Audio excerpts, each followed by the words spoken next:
Doctor Who can resurrect the dead. In a manner of speaking, as we grow older, a version of who we are dies. That's just how things have always worked. No one can stay being a child forever. But it's unfortunate because kids have a powerful way of seeing reality, and it's not just because they're blissfully ignorant of the artistic masterpiece that is a 1040 tax form. In this video, I'm going to explore how Doctor Who reminds us that even as adults, we can still choose to see things with a child's mindset, and life can be made all the more fun because of it. More importantly, it could even change the world for the better. But what do kids see that's so profound? Well, to start, we'll take a look at their most interesting habit, being interested in things adults typically aren't really interested in.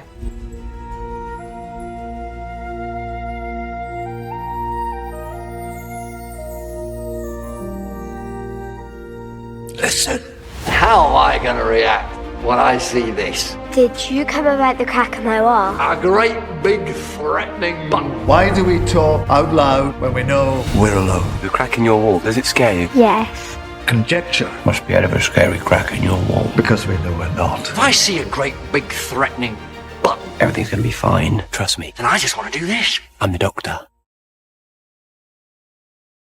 I've always felt like the older we get, the less we tend to see. Why pay attention to a sunrise we've witnessed 1,000 times? Why get excited by David Tennant returning to Doctor Who? Just one more time. Because we don't really need to. Our minds are designed to prioritize new things, and when nothing's all that new anymore, we just sort of want to skip to the next majorly interesting thing, like Adam Sandler and Click. It's not like when we're kids and everything's being experienced for the first time. We don't know what to think is important and what's not, so it's all pretty equally intense. First day of school, first crush, first time trying to swallow a grape whole and nearly choking yourself to death in kindergarten. It's partly why our youngest years felt like they took so long to pass in hindsight, whereas the last few feel as if they're being filtered through an accelerated time stream, like the kindest facilities on the planet Appalachia. We're not actively paying attention anymore. There are definitely some childish qualities that aren't worth exploring again in adulthood. Just catch the latest episode of The Pest Wing if you don't believe me. But this quality isn't one of them. We sell ourselves short by skimping on the details. If life becomes a highlight reel, it stops being an immersive cinematic experience. Everything's less as a result. Less comprehensible, less beautiful, less rich, and we don't get what we spent back. Doctor Who reminds us, however, that even as adults we can still practice seeing the world for all that it truly is, and reap the benefits of it. Let's take a look at its main character, the Doctor. They've been jetting around the universe for centuries untold, saving worlds, meeting new friends, finding bizarre and exotic things to lick. You'd think the Doctor would get a bit bored at their advanced age, that they'd stop paying attention to the small, seemingly irrelevant stuff in life, yet that's far from the case because they remember something crucial. Even little things can lead to big consequences. So it's a good rule of thumb not to underestimate anything. That's how they continuously channel a childlike perspective of things. Let's explore some examples. I'll save my personal favorite for last. In the 10th Doctor's very first episode, The Christmas Invasion, after a cup of tea stirs them from a post-regeneration siesta, they wake to find themselves with the greatest Christmas gift they could ever ask for, being right smack in the middle of an alien invasion, the fate of humanity hanging in the balance. It's thrilling stuff. The Doctor, however, isn't like the other adults, all worried about the big bad aliens that have everyone under mind control, or their companions, still coming to terms with the new face they're wearing. No, their attention goes to something behind all of them, to a thing they're not even looking at, much less aware of, a nicely sized red button. They say curiosity killed the cat, but in this very instance, curiosity cures the kids. Along with their moms and dads and so on, everyone with the A-positive blood type, because the Doctor, after licking the blood itself to identify it by the way, can't fight the urge to do the very thing a big red button like that beckons, pressing it, which is the key to disengaging the mind control spell over the human population, saving billions, and giving them all a riveting story to tell over the family roast beast for many Christmases to come. Alien invasions, the gift that keeps on giving. Similarly, in the 11th hour, a recently regenerated 11th Doctor stops in their tracks when a young Amy Pond mentions she's got a crack in her bedroom wall. They're over 900 years old at this point. The Doctor's seen their fair share of cracks. Cracks in the TARDIS, cracks in the sky, and cracks in Captain Jack Harkness's butt. But when Amy mentions one in her house, the Doctor doesn't dismiss it. They demand an investigation, which turns out to be a pretty good call because this isn't any ordinary crack. It's a split in the fabric of reality itself, a crease of space and time that never should have touched. They erase people that get too close, provide an escape hatch for nefarious extra-dimensional beings, and completely ruin what otherwise would have been beautifully scenic night skies. You can't even imagine what would have happened if the 11th Doctor had ignored the crack. Stemming from a catastrophic point in the future that's causing the universe to unravel, if they'd ignored Amy and just suggested she contact her nearest drywall contractor, all of reality itself would have eventually perished. In the episode Listen, the 12th Doctor also proves that even at 2,000 years old, they're still captivated by everything, even the tiniest of behavior quirks the rest of us wouldn't even think twice about. They kick off the story by openly wondering why, when alone, people feel the need to talk to themselves. Everyone has done it at some point, and unless you find yourself in an argument you think you're losing, it's regarded as normal and not dwelt upon too much. But the 12th Doctor dwells. There might be something there, a major reason for why we do what we do, and maybe that reason is because we know, deep down inside of us, that we're not actually alone after all. Something is hiding. This launches them into an adventure that ultimately takes the Doctor to the edge of time itself. So committed to finding the answer, not even a life-sustaining airlock will stand in their way. It's there the Doctor faces one of the most reality-defying entities they've ever encountered on the show, one that fans, and the Doctor themselves, still speculate about to this day. These are just the big things. You can point to any episode of Doctor Who and find examples of the character being interested in literally everything, from astronaut helmets, Look how cool this stuff is! to ancient fezzes, Someday, you could just walk past a fez. from clockwork androids of the 51st century, Oh, you are beautiful! to a werewolf about to kill everyone. My personal favorite example comes from the episode Midnights. Some fans consider this to be the scariest Doctor Who episode of the modern era, an ample source for nightmares and dread, able to lurch you from the deepest of slumbers in a cold sweat. But me? I think it can't be more inspiring. Finding themselves on a tour bus crawling across a glittering alien world, the Doctor doesn't just take an interest in the terrifying creature threatening to kill everyone, but also their fellow passengers. They, an ancient being who has crossed paths with countless other travelers, makes time for small talk because they can't help but notice the others and wonder, who are these people they're on the bus with? What brought them there? Where do they plan to go? This interest in everything enriches the Doctor's adventure far more than if they didn't care. Their love for detail invites so much more meaningful things in, more social connections, more potential friends, and more fun than they ever could have had traveling alone. Plus, it gives a break from the complimentary entertainment system. But this is, at the end of the day, a TV show, and I can't make believable claims without supplanting them with real-world evidence. Wouldn't you know it though, history's been shaped by people who act like the Doctor, and they uncovered some of the world's greatest mysteries because of it. In 1928, scientist Alexander Fleming found mold in his petri dishes. He could have just acted like I would have, reeled in disgust and set fire to everything, but he didn't. He got closer, and it helped him realize that pesky mold had killed the bacteria in the dish. And thus, penicillin was discovered, heralding the dawn of the antibiotic age. You can't even put a number on the amount of lives it's saved since then. Because of it, even death has to take sick days now. Here's another example. In 1846, the planet Neptune was discovered without even pointing a telescope at the sky, because some real anal scientists noticed that Uranus's orbit was a little wonky, and decided this needed to be probed further. It could only be explained by Uranus not being the only gassy giant out there, hanging over the edges of our solar system. Think about that.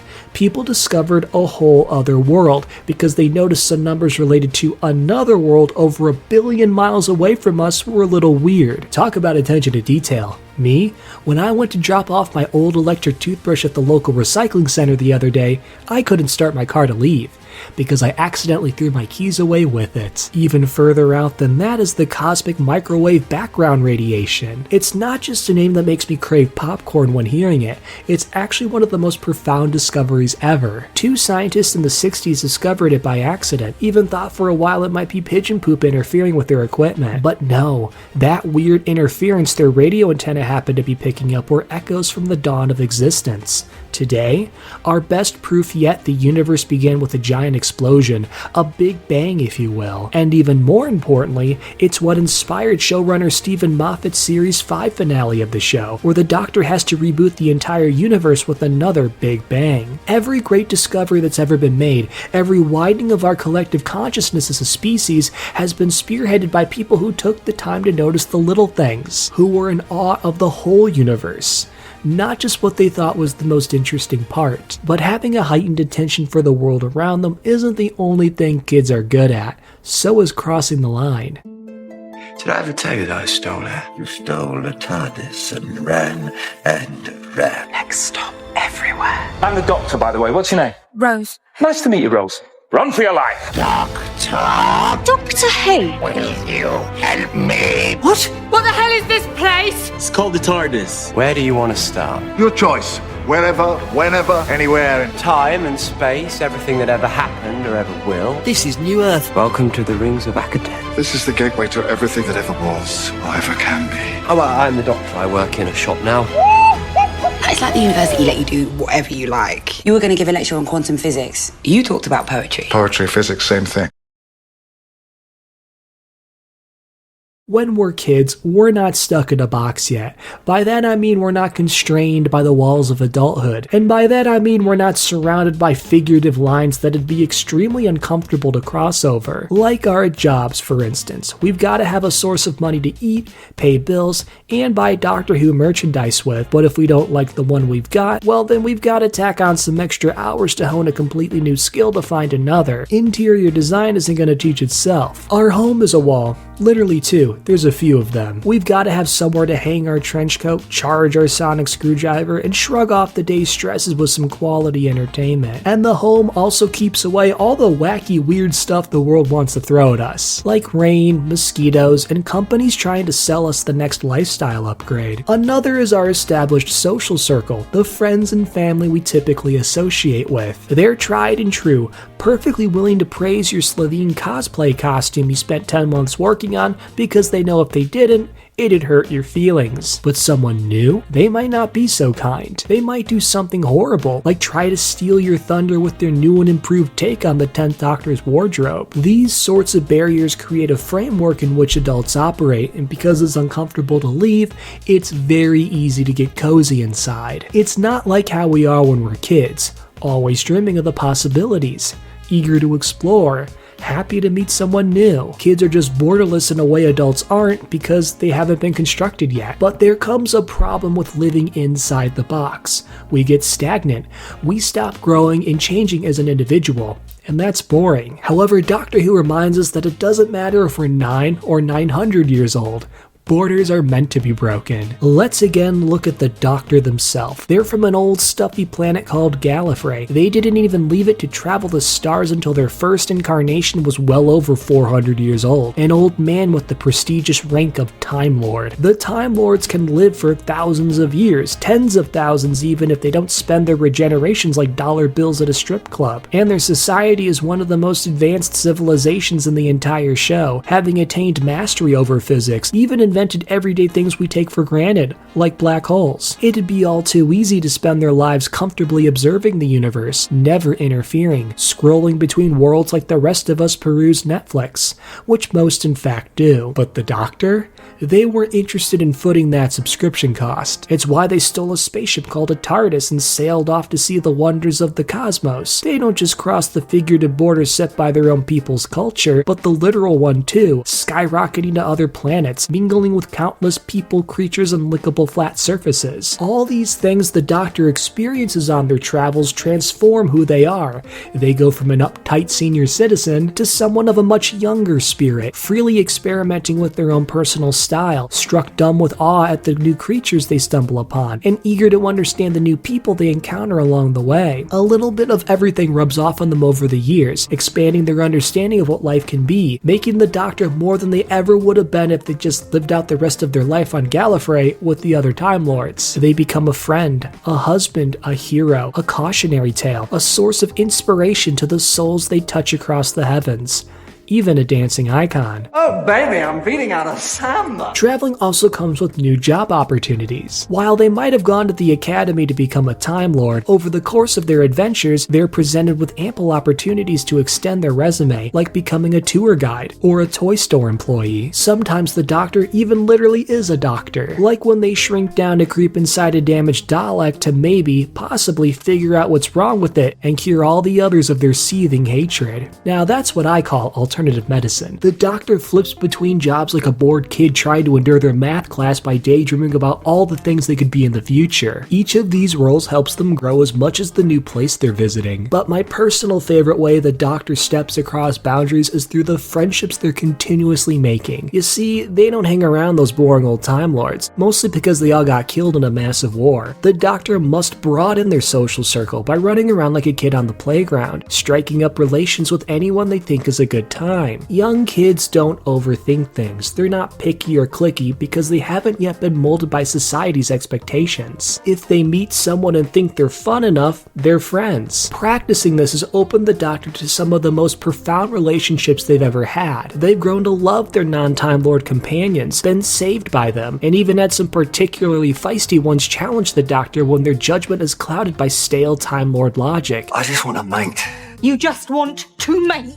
You're not mating with me, sunshine. Helping them become a more universally empathetic individual. To see the benefits of borderlessness in action, all you've got to do is look at history again. Take Charles Darwin. He couldn't have nailed down his idea of evolution without breaking free of the confines of his cozy Cambridge library, becoming a world traveler, cataloging different animals like a Pokemon trainer completing their Pokedex. He even stepped outside his own field of study to fully flesh out his theory, taking inspiration from an idea put forth by English economist Thomas Malthus. He theorized that population never outpaces food supply, and that made Darwin wonder, could nature be as equally a cutthroat bitch? And so he proposed his notion of survival of the fittest, giving us our best idea yet for why Mother Nature boasts more unique looks than Kevin Hart. Dr. Edward Jenner crossed some lines too. He didn't just listen to his fellow academics, Jenner took the sage advice of milkmaids and rural folk knowledge. It's what helped him develop a cure for smallpox, a terrible condition that made the chickenpox look paltry in comparison. By infecting people with another disease from cows, they became immune to smallpox, and so it was those cows, known as vacca in Latin, that helped him develop a little thing he called the first vaccine, proving that yes, they can make more than just milkshakes and Big Macs. But of course,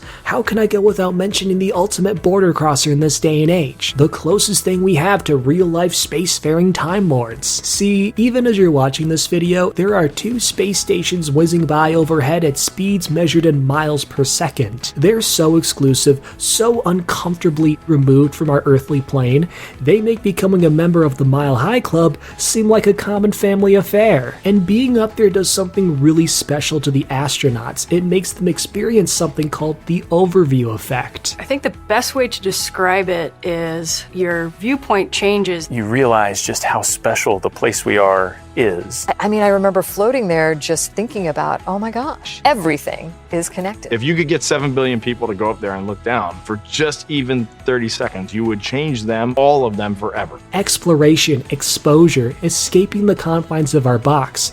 That's what seeds the ingredients for making us the best versions we can be. But crossing borders isn't the last thing kids do well. In fact, it neatly ties into what sets the Doctor apart from other Time Lords, embracing the fact they make a terrible one.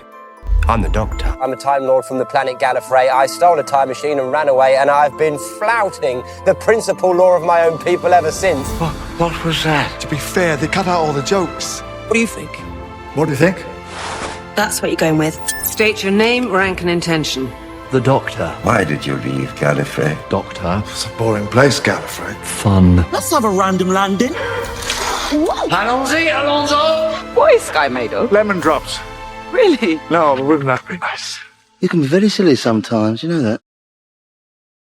Nobody likes being made fun of. So what do? They copy what's acceptable. Because everyone wants to feel like they belong and are respected. The problem is if everyone acted the same way, then there'd be no surprises. We'd all be sort of like these boring gelatinous fat blobs instead. At the end of the day, there needs to be those unique personalities in the mix to keep things fresh. No one's better at being unique than the youngest of kids. The ones that don't give a crap, because no one's told them they need to give one yet. They'd wear underwear on their heads if they thought it was cool, or dream about becoming a Jedi Knight for a job if it struck their interest. They're not afraid to have fun, to see the world not as something to suffer through, but as a playground of possibilities. That's a key idea too. Fun. Kids don't waste their time living someone else's life. To fully get a handle on this, let's shift our focus back to our favorite man-child just one more time. As we touched on earlier, the Doctor's fellow Time Lords usually spend their Friday nights inside watching the latest episode of the Donald Dump Chronicles. You know, for research purposes. They watch, catalog, and probably write academic papers on all the various civilizations trying to make their way through the cosmos. That's their whole cultural attitude. Look, but don't touch. And the Doctor sucks at that. In fact, according to the show's lore, they barely pass their Time Lord final exams with a cool 51%. But they also get an F for standing still. For them, sitting and doing nothing is about as stressful as forgetting where they parked their TARDIS in a maze of porta potties. So they left, deciding to treat the core principle of their own people with the reverence of toilet paper. If existence were a zoo, and the Time Lord zookeepers, then the Doctor is like an employee going into all the cages and feeding the animals burritos from Chipotle. But because all the other zookeepers got killed in a war with the park's trash cans, the Doctor's got no one alive to fire them, and many lives have been saved because of it. It's this willingness to be themselves that even saves the Time Lords in the end. For a while, until they're killed again. But for a little bit they're okay, because the Doctor plucks them from the last Great Time War and hides them away in a parallel pocket dimension, all thanks to an inspiring cup of soup they noticed on a far-off adventure. On top of this, the Doctor doesn't care to dress like the typical Time Lord either. Those squares prefer heavy-looking Triceratops frills and baggy robes that seem about as comfortable to wear as a coral reef. The Doctor is a fashion catwalk in comparison. They'll wear trench coats, leather coats, and coats that look as if they've been stitched from about 6 different people run through a blender. In the episode Hellbent, we actually get to see a regular Time Lord on Gallifrey regenerate, and they shrug it off like it's a change of genes. But in contrast, the Doctor treats every regeneration like it's an event, shifting their wardrobe to help them ease into the newest incarnation of their identity. And that's a good thing, because no two Doctors handle the same situation exactly alike. A Doctor that's more in tune with their newest self, willing to follow their incarnation's particular urges, could handle a situation a lot better than a previous self. The 11th Doctor, for instance, really struggles to let go of their companion Amy Pond. In fact, even if it means she'd never see her husband Rory again, the 11th Doctor still begs her to stay with them instead of touching the Weeping Angel to go back in time and reunite with them. In contrast, the 12th Doctor is a bit more willing to put their own desires aside for the greater good. When it becomes apparent their love for Clara has grown toxic, it's the Doctor, not Clara, who makes the decision to let go, erasing the memory of their adventures entirely. But most notably of all, the Doctor isn't afraid to just act silly. They're not serious and dry like the other Time Lords, who only want to crack a smile when they're feeling smug. The Doctor's constantly making jokes, giving out free jelly babies, and playfully mocking warmongering aliens. I demand to know who you are! I don't know! At the start of Series 9 alone, we see the 12th Doctor get introduced by playing an electric guitar on top of a tank in the year 1138. Because of the Doctor's willingness to unabashedly be themselves, they excel further than anyone else from their homeworld. They're virtually unparalleled in their contributions to the universe. Heck, in the Series 7 finale, The Name of the Doctor, when the Doctor's time stream becomes infected and every single one of their victories is turned into a defeat, the stars themselves begin to disappear. Because their positive impacts have simply stretched so far across the universe, undoing it all is catastrophic to its existence. Gravity isn't what's been holding reality together, but the Doctor's quirky passion for mingling in the affairs of others. Has anyone ever told you that you're a bit weird? They never really stop. And wouldn't you know it, yet again our world has been shaped by similar people who had the courage of a kid and fully embraced who they uniquely were. in spite of how crazy they'd be considered. Like Einstein, everyone knows the famous physicist who figured out that time is relative, light waves can knock electrons loose, and that if you're a genius, suddenly everything you do becomes so interesting anyone will take the time to write an article on it. Like how you don't wear socks. But Einstein was more than just a sockless savant. He was also a talented violinist, enjoying it so much he claimed that if he never pursued science as a career, he would have become a musician. And this undoubtedly contributed to his unique worldview, because art fosters our intuition, our ability to feel as opposed to think. Paintings can't be calculated step by step, it'd be too overwhelming. Music can't be simply approached as a checklist, it'd be too hard to play. That's why they must be processed on a deeper level of consciousness. Call it what you will, being dialed in, peak performance mode, the flow state. It's all the same thing. Channeling intuition. So it never seemed a coincidence to me that Einstein attributed his greatest breakthroughs to intuitive insight. He can even be quoted as saying, "I believe in intuitions and inspirations. I sometimes feel that I am right. I do not know that I am." Einstein had the daringness to blend two things many would consider to be complete opposites, art and science. He inadvertently proved that they're like space and time, not as separate as we might think, but deeply interwoven. Perhaps they're even one and the same. In the 1960s, Jane Goodall made the scientific world go bananas over her approach to studying chimpanzees. She didn't keep her distance. Instead, Goodall patiently integrated herself into their society. Such an approach wasn't considered scientific because it was worried this might alter their natural behavior and skew data. But Goodall did it anyway, and what she was able to discover was profound. Chimpanzees using tools, having personalities, and creating bonds that transcended generations. It's why she ascribed human characteristics to them: adolescence, motivation, excitement, childhood even. She even named the little guys. Scientists also had a problem with this, because it blurred the line between humans and animals. But Goodall wouldn't allow the scientific status quo to skew her perspective into seeing what wasn't there. She gave their criticisms about the same level of interest as a chimpanzee some good manners. And pounding away on some bongo drums at a strip club on the other side of the globe,